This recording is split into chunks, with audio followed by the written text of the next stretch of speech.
All right. Hello, everybody. Good evening. Thank you for joining the Royal We Live episode number 16. And happy Monday. I'm going to wait just a few minutes to allow some people an opportunity to jump on, to get on here. I know that we are already live. There's a little bit of a delay, so it takes a moment or two to start seeing some people to show up. So I'm going to go ahead and wait for people to show up. We do have a lot of good things to talk about this evening, so I'm excited. And I do need to see on here for Truth and Justice, who is going to be the very first moderator for the Royal We. And so as soon as she jumps on, I do need to do something to go ahead and enable that. Hi, Mrs. E. How are you? It's good to see you there. And hey, there you are for Truth and Justice. I'm going to go ahead and get you squared away. Okay. And we'll talk about for Truth and Justice in just a minute. She is the moderator for the show for now and for ongoing. And I'm going to go ahead and get started because there everybody is.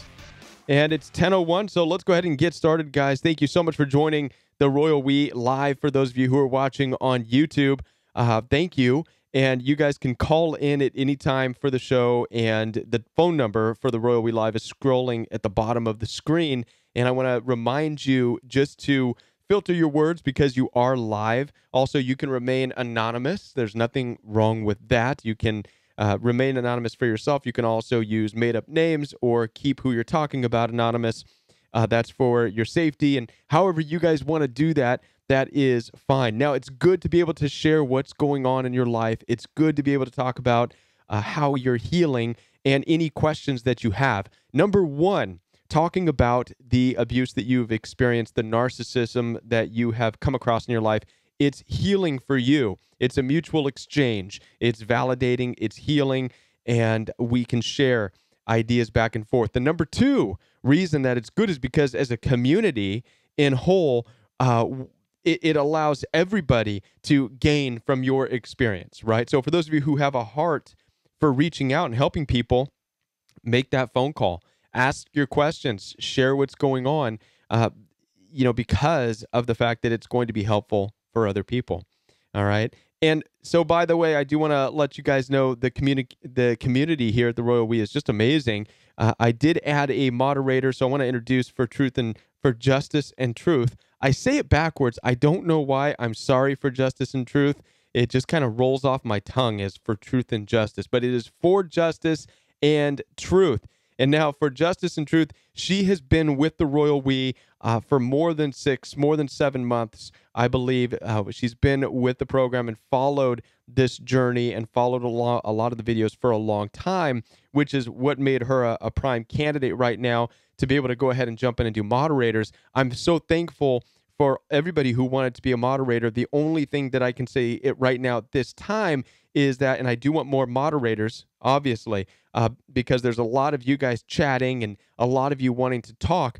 And one of the qualifying factors, I think, is just time spent with the channel, with the Royal We, so you just kind of understand the heart of this particular platform of the Royal We. And so for that reason, I am welcoming, and I ask you guys just to welcome for Justice and Truth as a moderator, and she will also be able to just discuss things with you and kind of keep an eye on the chat. So for those of you who are new to the channel, there's the phone calls, which I primarily focus on, and then there's the chat, where you guys have your own thing going on. I glance at it every now and then, but there's you guys are always talking, and you have your own conversations. You guys have your conversations while I have my conversations, and that's just the way it is. And so the need for a moderator is huge, and for more in the future. And we do have a phone call from South Carolina. Now, if you don't mind, I'm going to place you on hold for just a moment, caller, okay?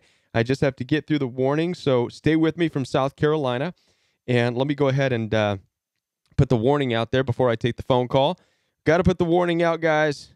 It's important. Viewer discretion is advised on the Royal We Live because we are talking about abuse. We're talking about narcissistic abuse, And so we are keeping it 18 plus content. There is going to be possibly stories and concepts surrounding domestic violence, abuse, and maybe even a sexually explicit nature. So I put this warning out there just so that you guys are aware of that. And with that, guys, I'm excited to get into the program tonight. I'm excited to talk to you guys and see what's going on. So let's go ahead and take our first call from South Carolina. You're live on the Royal We. How are you?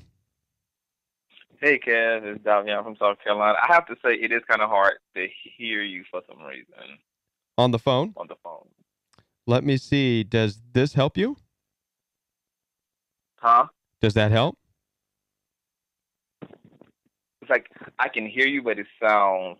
I can't explain how it sounds. It I don't know. sounds like staticky, or I don't know what. Well, you sound fine. So if you're okay, Okay. you sound good, man. So if you're okay with it, then let's roll with it. Okay. I can take the answer off off air. I just wanted to ask you, could you like speak a little bit to post traumatic stress as it relates to narcissistic abuse? Because I've gone no contact with my narc since November the 21st of last year, and it's been I'm in a great space, but sometimes I dream about this person, and then it triggers me up so bad, and I hate that there seems to be no way to safeguard one's own self from dreams. Like, I don't know how to, I can't keep my subconscious from creating scenarios that end up really kind of triggering me off emotionally once I wake up. Right. And uh, that's been something that's been really, like really hard to deal with, and something that's been just annoying to deal with. So, do Right. you have any I do. suggestions as it relates to dreams? Well, with dreams. Okay, so as a matter of fact, and I am putting out a video this week that's going to talk about just this one particular aspect of CPTSD.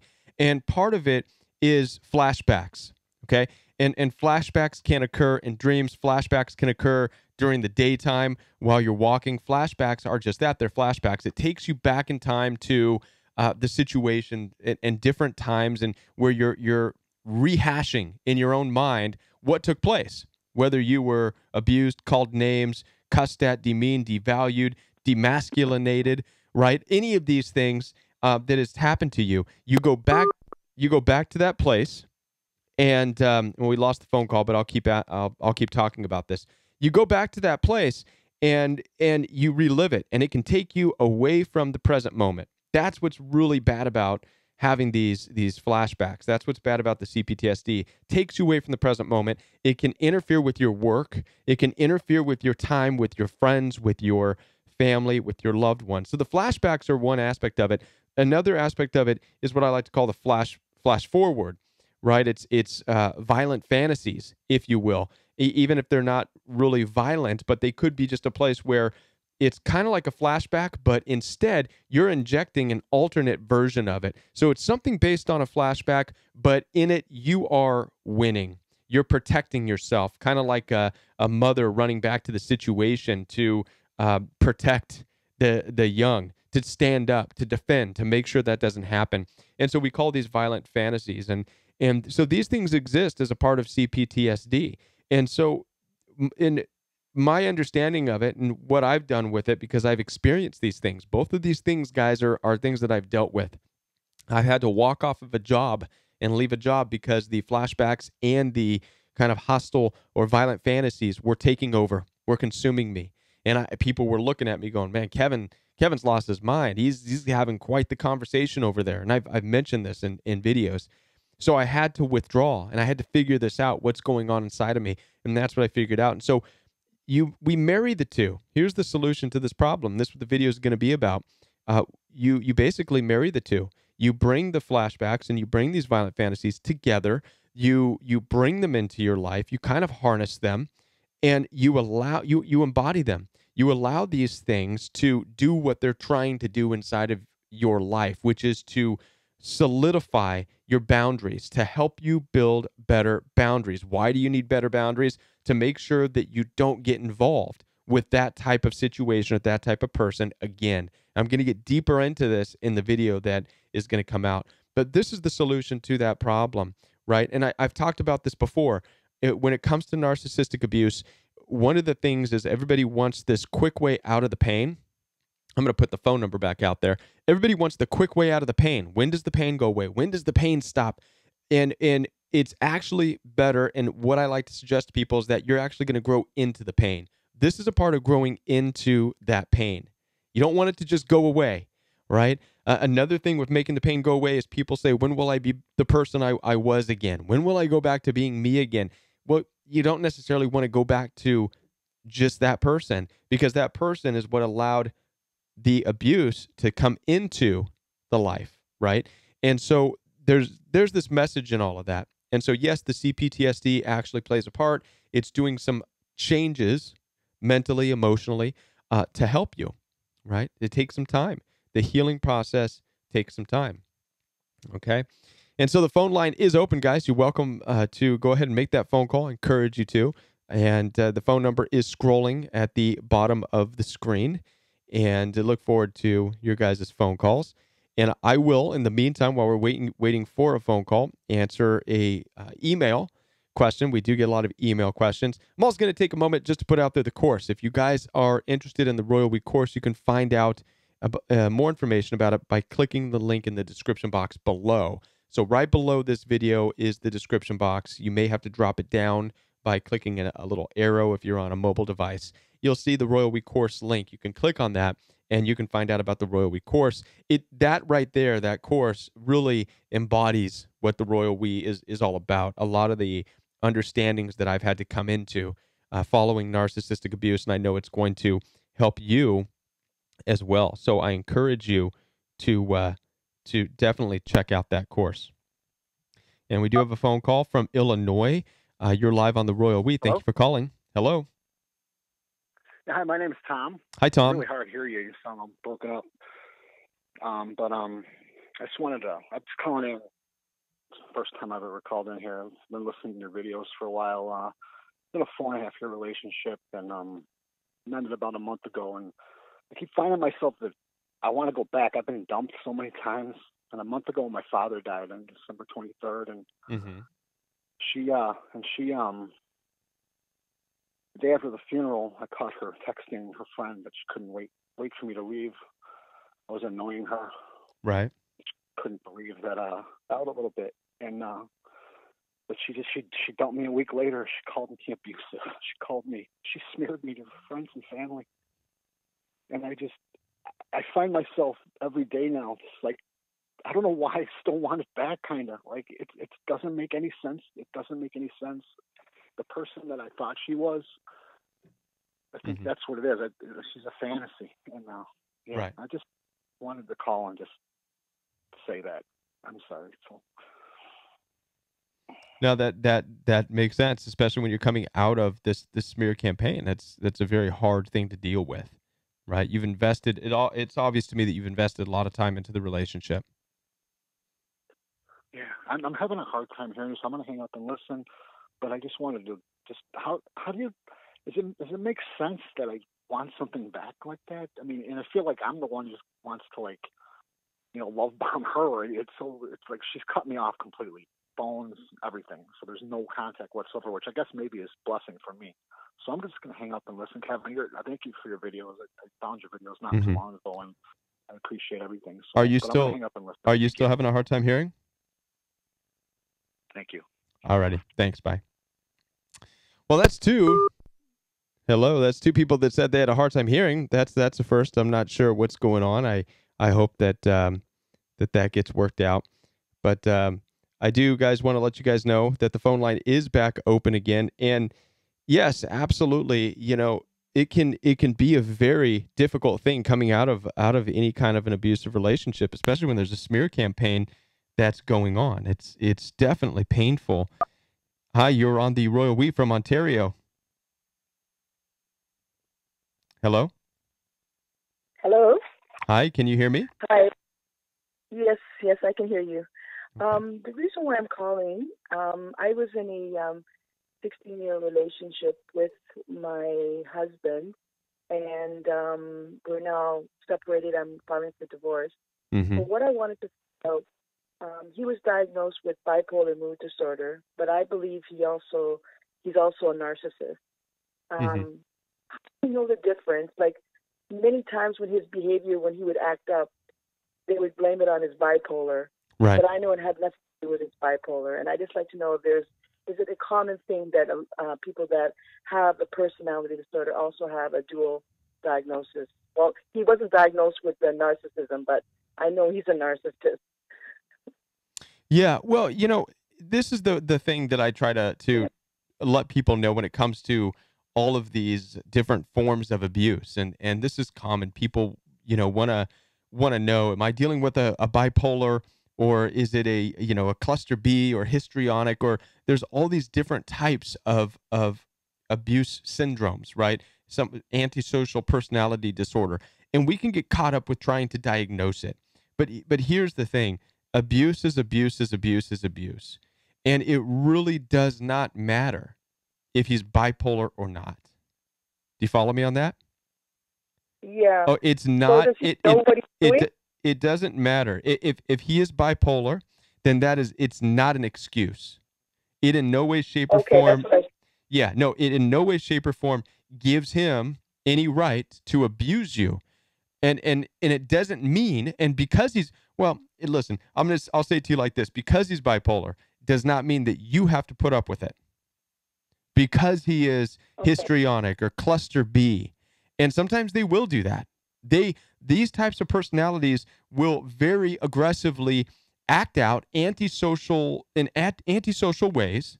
They'll throw something and they'll pour water. They'll do. I've seen all this stuff, and then they can absolutely blame it on something. Like, well, I used to do drugs. Drugs are a bad thing, or they'll say, well, I'm crazy in the head, or I've got bipolar, or and they almost, it's like they're giving themselves a free pass. Well, I've got this free Yes. pass, so you have to deal with it. Well, no, you don't. Get out. Say, be Okay. gone. You and your bipolar, or whatever it is you want to call it, be gone. Maybe there's somebody else that's better equipped to handle that, because you have to decide for you: is that going to work for you in your life, dealing with Right. this dude and his bipolar, right? Yeah.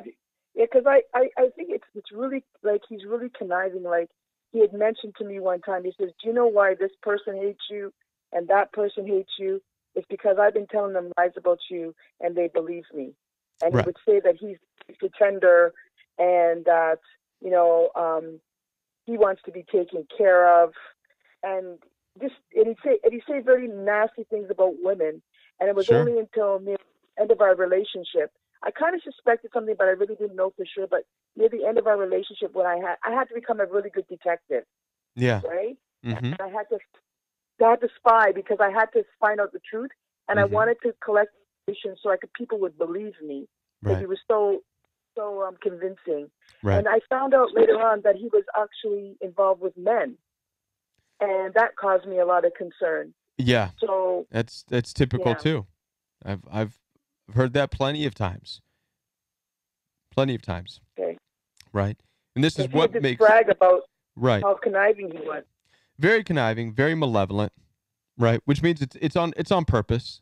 It's on purpose. And this is why you don't allow that as a free pass. Doesn't matter what their excuse is. Well, I did drugs, that's why I am the way I Right. am. Well, I'm just angry. That's why I'm what I am. Well, I'm this. Well, I'm that. Well, I'm no, it doesn't Right. matter. It doesn't matter. And that's why I don't like to spend time trying to diagnose and trying to help Okay. people, because I do get that question sometimes, privately, in when people take the course or what, and they call me and we talk and they try to figure it out. Am I dealing with a cluster B? Am I dealing with a, one of these types? And never in my life have I heard anybody say, well, guess what? I found out what I'm dealing with, and everything's better. It doesn't work. It doesn't change a thing. Okay. Knowing what you're knowing what label they want to put on it does not help you, and it does not help them. Just stick to, wow, it's abuse. It's bad. I don't want it in my life. The smear campaign the malignancy of it, Yeah. the progression of it, it goes from bad to worse the longer you stay in the relationship. You know, what starts off as jokes Yes. and jabs, and it just gets worse and worse and worse and worse and worse until you're finally, you know, you got to get out of Had there. enough. Right. Yes. Well, I want to thank you, Kevin, for helping me through this, because I've been watching you for some time, and you've been answering a lot of questions for me, and I really appreciate Thank you. what you're doing, because it creates. I feel validated. My daughter, who's now 15 years old, she says, "Mom, why do you listen to these videos on narcissism all the time?" And I tell my daughter, "Listen, I need to validate that I really did experience this, that there's other people out there that have experienced it as well." So Yeah. thank you. And I'm sure if your daughter hasn't experienced it, she's going to at some point, and she will probably be right there watching these videos to try to help understand and navigate the situation. You know, it seems. Yes, we do. She does sometimes too. Right. She does too. Yeah. So thank you for calling. I appreciate it. Thank you. Bye. All right, guys. Yeah, you know, I've never in all my time of working with people have talked to somebody and been able to have a discussion about what type of abusive narcissist that they're dealing with and have it solve the problem. It doesn't. And I know that there's a lot of people out there who want to try to identify whether it is a certain type of mental disorder, and it doesn't help. Abuse is abuse is abuse, guys. And thank you for calling from West Virginia. You're live on the Royal We. Hi. Thank you so much for the videos. Thank you so much for the information. I was about to lose my mind, commit suicide, Uh-oh. go to the mental hospital. I have been reaching out for years to domestic violence places, asking why this person was treating me this way for all these years. Right. The discarding, the hovering, the love bombing. Nobody could answer me. Nobody could help me. And it was all me. It's all my fault. Oh, you could leave this guy alone. Nobody understood the trauma bonding. None of it. Your last caller talked about the 15-year-old asking. I have a 15-year-old daughter too. Ma, all this stuff you listen to about narcissists. Are you, you're obsessed.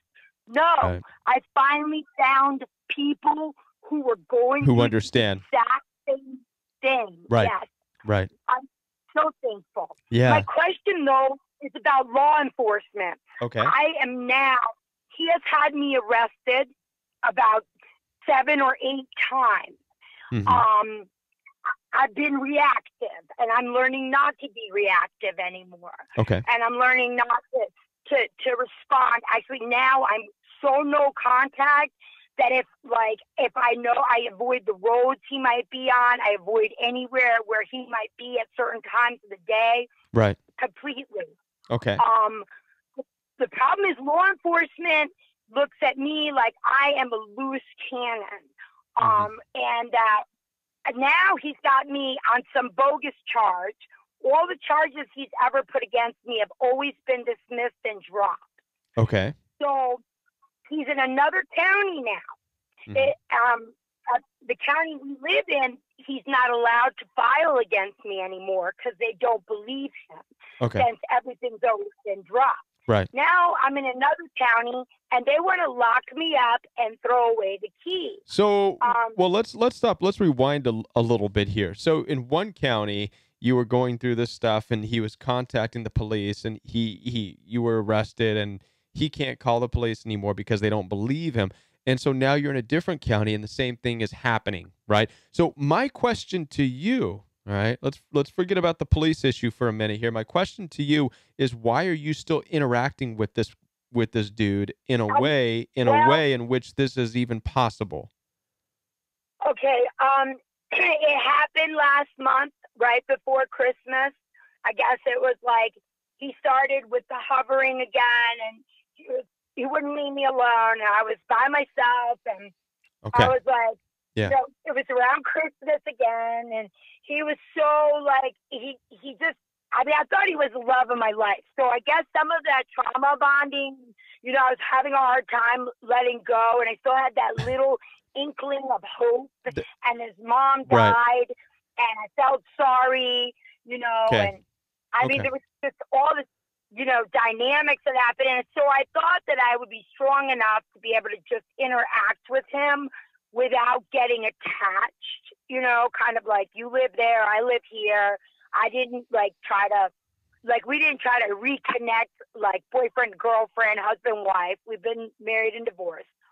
But he was insistent that he wanted to be married again to me. Right. And I was like, you don't want to marry me. I was trying to explain to him that it was never going to work between us. Well, I got around him. I was at his house. He wanted me to come to his mom's house, and he had some things that his mom wanted my kids to have, blah, blah, blah. It was a trap. I got trapped in there. I got trapped in the whole dynamic, and bam. He did a couple of things. I blew up. He used my body to destroy his house. He pretty well put his hands on me. This is the worst he's ever put his hands on me in 11 years. Bang my face off of walls. Okay. Anyway, it ended up breaking things in his house. And so I left the situation. He called the cops, told them that I broke everything in his house. Right. I stole our wedding rings, and they believed him. And they came to my house and arrested me. Right. So there's going to be an aspect of this, okay? And you got to understand this, right? Especially now because you have had the police called on you by this narcissist numerous times, okay? So forget about who's right and who's wrong and if you're guilty and if you're not. Stand back at this and look at this now from a legal perspective. So I want you to step outside of yourself now and look at this from a police officer's perspective, okay? At some point, they're going to be saying, oh, she's calling again, or he's calling again. It's the same house. It's the same couple. And at some point, they're going to be saying the same thing that I'm saying to you right now, is why are you messing around with this dude? We're getting sick of it. We're getting sick of you guys calling the cops on the both of you are crazy. I know, This is what's going on, right? And this is what they're going to just get tired of it, as they should, right? And as you should, right? This is not the love of your life. The love of your life would not be calling the police on you. The love of your life would want you there with them. Okay, so as soon as you wake up to this and stop falling for this, well, you're the love of my life, and he's hoovering me, and he's whispering these sweet nothings into my ear and whatever, and he's talking about how bad he is and how miserable he is, not your problem anymore, right? Right. You've got to, you obviously forget the love of your life thing. You have to protect yourself from this dude because it sounds like he has no problem with destroying you. He doesn't care what happens to you, right? Somebody who's going to put you in jail does not care what happens to you. That's right. You understand that? He does. Right. And so as soon as you get this, that he does not care what happens to you, you will better protect yourself by just staying away, right? If this means you have to go to a different county far away from him, then you go to a different county far away from him. This is bad. The whole thing sounds really bad. We're talking violence, and you're getting thrown around, and there's all this stuff going on. This is bad. This is not a good situation, and it doesn't sound like there's any promise in it whatsoever, right? No, there's none. No, but my problem is here is the education. Like, nobody gets it. Where I live, when you start trying to talk about this relationship, and I go to these women's groups and try to talk about it, they're like, it's like they're not informed or educated. And so I try to pass these videos around, and I try to send these videos to other people. Right. I don't think people want to take the time to learn that this dynamic is very real. And it's exactly the same for the girl in Ontario that it is for me in West Virginia. Right. Okay? These narcissists have the same motive of operandi. They do the same exact things. Sure. And I didn't even know what this was until recently. Right. And so now it's like, okay, so how do you put this information out there? I mean, should I make flyers and pamphlets? It's like, It's what we're doing. burned.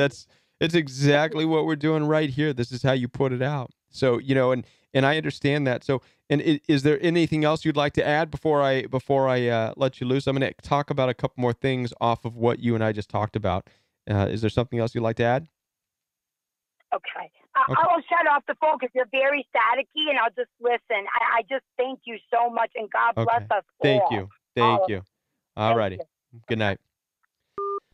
Right. So, one of the things that I had a conversation with somebody today on the phone was this issue of trying to get help and trying to, find a way to either get counseling. And you can either get counseling from a worldly therapist, meaning or I'll go ahead and take this phone call. One more phone call, and then I'll answer this. You're live on the Royal We. Hello. Hello. Hi. Hello. You're live. Hello? Oh my God. Okay, sorry. Can you hear me okay? Yeah, I can hear you fine now. Sorry Okay. about that. I just wanted to say thanks for the videos and everything. It's been super, super helpful. Thank you. My question's a little bit different. I got rid of my narcissist a while back, but I'm wondering how to move forward from here. How do I learn to trust again in other relationships? Because this is Right. really kind of being a problem. Like I tend to push people away and things I never used to do, but now it's my new normal, I guess. Well, yes. Just And curious so, if you had any thoughts on that. yes. Well, I want to congratulations. First of all, it's fantastic. So, and I'm not trying to say this being a smart aleck. I'm saying this in all honesty. Congratulations. This is what is supposed to happen, right? You're supposed to go into relationships more cautious. You're supposed to, right? If you've come out of an abusive situation again, and I said this earlier in this live stream, is that a lot of times you feel like, well, I want to go back to the person I once was. Well, no, you don't, because that's what opened the door to abuse. That's what failed to see the signs of the predatorial nature of humanity, right? And so when we talk about narcissistic abuse, we are dealing with, in a way, they work like predators, okay? They act real nice and loving and say what you want to hear and lure you in, and then they attack and they eat. They eat you. Right. Okay. It's no different than there are species of whales, for example, that will go near seals and they will swim around them. There may even be a seal next to the water, but they'll just swim and act like they're playing, and they'll be playing around, and they will wait until seals go into the water because the seals have gotten comfortable enough. Oh, those big whales aren't going to hurt us, and they jump into the water, and before you knew it, they're being eaten, right, at the right time. And so narcissistic abuse is a very predatorial nature. Predators look for people who have kind of holes in their boundaries, who are falling for the lure, falling for their game playing, falling for all this stuff. And so this is what happens at one point. You fall for all this stuff and you get lured in, and then they eat off of you. They destroy you, right? And so it's a survival instinct. Exactly. But you're still alive. And this is the good news, but it's also the painful news, because now you're hurting and you're coming out of it, but you're alive. But this hurt that you're experiencing is transforming you to fill in those gaps in those boundaries. So now when you come across a person, you're going to see different things. You're going to see past just the smooth talk. You're going to see past just this and the handsomeness and the jokes or whatever. You're going to see the whole picture. Your left eye is going to see one thing. Your right eye is going to see something else, right? It's kind of like watching a magician. Magicians like to say, look at the left hand over here. Look at this hand. Don't look at the right hand. Look over here. And they're doing this. And everybody's looking over there, and they see this amazing trick because they don't see what's going on the right hand. But now going forward, you're going to be looking at both hands the entire time. Oh, I see that. That looks cool. But what the heck is that over there? Right? This is a good thing. And this is why I applaud you, because this is where we all need to be. So where you're at is where you need to be. So be okay with your discomfort in relationships, right? Be okay with not trusting. This whole thing on trust is, I tend to lean on scripture in these types of situations. And there is a scripture in the Bible where Jesus saw that a multitude of people were starting to follow him. And it said that, and they were believing in him, but it said that Jesus did not trust them. He did not entrust himself to them because he knew the hearts of men. So he's way beyond us in that understanding. He didn't trust them. Yeah, they were believing in his name. Yeah, they were throwing roses and daisies at him and fanning him and, oh, this and that, but he did not trust them, right? And ultimately, it showed for good reason, because the same people that loved him and believed in him were the same people that nailed him and did nothing when he was being killed on a cross. You follow me on that? And so this is kind of something that we need to... Never to trust anyone? Not in that way. Not in that way. I mean, if somebody comes to you and says, "Oh yeah, I'm a real good person. Hey, let's go hang out." You know what I mean? I mean, you need to learn how to get to know somebody, not just trust a person, right? Because trusting person, just saying, "Well, I trust you," that shows nothing in the way of me actually getting to know somebody. That's saying, "I don't know you. I'm hoping you're a good person." That's all trust is. Well, I'm gonna take you at your word. I mean, you tell me, is that a good philosophy to live your life? You tell me you're a good guy, I'll believe you. You tell me. But what if they prove themselves time again and you still have difficulty? That's what I'm struggling with. If they prove themselves, how? It's that there are these good, nice people who, you know, if he gives me a gift, what does he want? Exactly. If he does something nice, what does he want? Exactly. Those are great questions.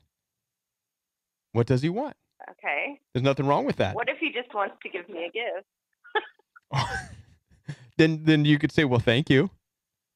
Right? And in time, okay. don't make it so that a gift equals something special from you. See if that gift is purely just a gift or if it's coming with expectation. How about that? Right? So he gives you a gift. He gives you flowers. Know the difference, though? Sure. Well, he gives you this. He buys you this random necklace with your initial on it or some crazy thing like that, right? Just because, right? Because you're cute, you're pretty. He doesn't know anything about you, but hey, I got you this necklace, right? And so you say, "Okay, wow, that's fantastic. Okay, thank you. I appreciate that. I don't know what that's all about, but thank you." Mm-hmm. All right. So now you have this necklace, right? And so you test it out and wait. Is he trying to go out? Does he follow up with, "Well, hey, do you want to go out?" And start to see, well, what's the expectation there, right? It's all about testing it out, right? It's up to you. Wherever your boundaries are in place, that's what's the most important thing. Someone can throw flowers at you, throw money at you, throw necklaces at you. That doesn't mean that you are now obligated to trust them with your body, your mind, and your spirit just because they give you gifts. I mean, if that level, you're just saying, "I can be bought." Okay? And so these are important things to consider, right? And so trust is a very difficult thing. I know that I talked to women before and they said, "Kevin, I don't want guys to think I'm interrogating them or interviewing them." And I've said this before, I'll say it again. Do you know what employers do when they hire somebody? And that's just to give somebody a paycheck. That's all that's for. Yet they do deep background checks, right? And when you're talking about an intimate relationship, you're talking about bringing somebody into your home, into your bedroom, inside of your body, possibly.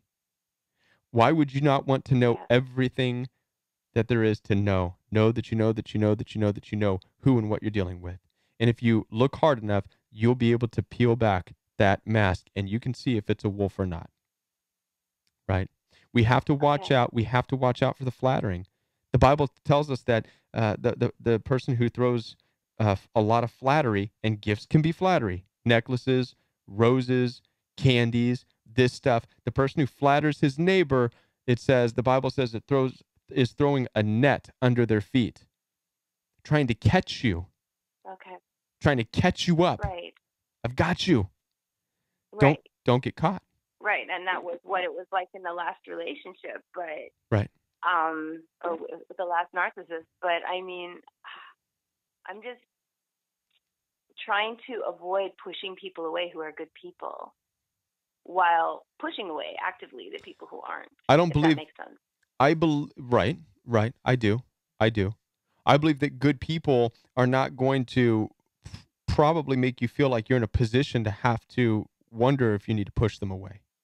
I think that would be the best way to know, right? I mean, your first inclination wouldn't be to push away somebody who's just patient, every now and then saying hi to you, talking, and I mean, you know the difference. Whereas somebody who's pursuing you, you know the difference, right? Right. Okay. Yeah. So it's just it's developing that, okay, you're pursuing me. If someone's pursuing you, obviously they want something. Otherwise, they wouldn't be pursuing you. Does a predator pursue prey for no reason? No. It's because they want to eat. They're hungry. Yeah. They're hungry, right? And so when we're dealing with narcissists and narcissistic abuse, they're pursuing you. It's for a reason. They want something. They either want sex, or they want power and control over you. They want to look good around you. They want money from you. Happens all the time. Women get used for money too.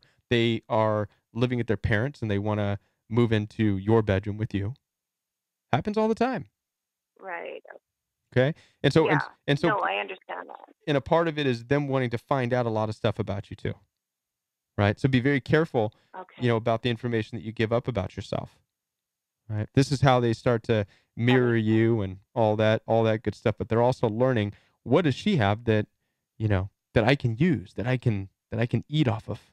Right. Yeah. That makes sense. And then obviously the pace of things. The faster the pace this stuff is, the more red flags should be there. Right. The faster the more aggressive the tone of the relationship as it's starting, the more fast paced it is. Right? The more red flags. Big time. Okay. No relationship should start that fast. The relaxation will come over time. Yeah, as far as your relaxation? Pardon me? Did you say relaxation? I'm sorry. Sorry, I said just I want to be able at some point to relax into it, but to keep my guard up, if that makes sense. Right. But yeah, I'll take your advice. I appreciate that. Thank you so much. Right on. Thank you for calling. I appreciate that. Thank you. Mm-hmm. And thanks for everything you've done. Thank you. Bye. Yeah, it's a tough one. Deciding whether or not you are going, how you're going to go forward, right? How you're going to trust again, how you're going to approach relationships again. It can be very difficult, and it takes a lot of time, because you definitely don't want to fall into the same situation or even a worse situation, right? Especially coming out of an abusive situation where you're already feeling vulnerable. And so that's an important question to think about. When can you trust again? Or how do you know you're not pushing the wrong people away, right? You don't want to push people away. If you push good people away, okay, it sucks. Maybe you missed out on a good person, but you live unabused still, right? Whereas if you take on the philosophy of, well, I'm not going to push anybody away. I don't want to have too much of a guard up. I don't want to be too cautious. So I'm going to let everybody back in. And then you're abused again. Now that's horrible. That's horrible, right? And so it's just a balance. It's about learning a balance of how to get to know people again, and how to react appropriately right away when you see signs, when you see red flags. Learn how to gauge and know, okay, this is a person I want in my life. This is a person who I'm not going to be able to hang out with that much in my life, right? And it has to be based off of what you see. You will know them by the fruit of their spirit, right? You can't go by words. You have to look at their life. You have to look at how they're treating others around you. You have to look at how they're talking to everybody around you, right? You have to observe, just be observant, and let your discernment speak to you. All right. And with that, guys, we are out of time for tonight's live stream of the Royal We. I want to thank you guys so much for being a part of this. We had some excellent phone calls, excellent topics to talk about. And I hope that all of you had a great night. I hope that you guys received a lot of insight into your own situation. And I encourage you guys, if you haven't already, to check out the Royal We course. It's in the description box below this video. So go ahead and scroll down there, open it up, and you can find out more about the course there. If you didn't get on tonight's show, we'll be back tomorrow night at the same time, 10 o'clock p.m. Central Standard Time. That's what time we get started right here. The phone number will be on the screen scrolling at the bottom. I want to thank you guys so much for being here, and I look forward to this week ahead. I look forward to talking with you guys, and I'm going to be putting out a couple of videos this week that I'm looking forward to that are going to be right in line with what we're talking about. So I'm anxious to get those out. All right, guys. Well, have a great night. Thank you so much for joining me, and I'll see you tomorrow night right here on the Royal We Live.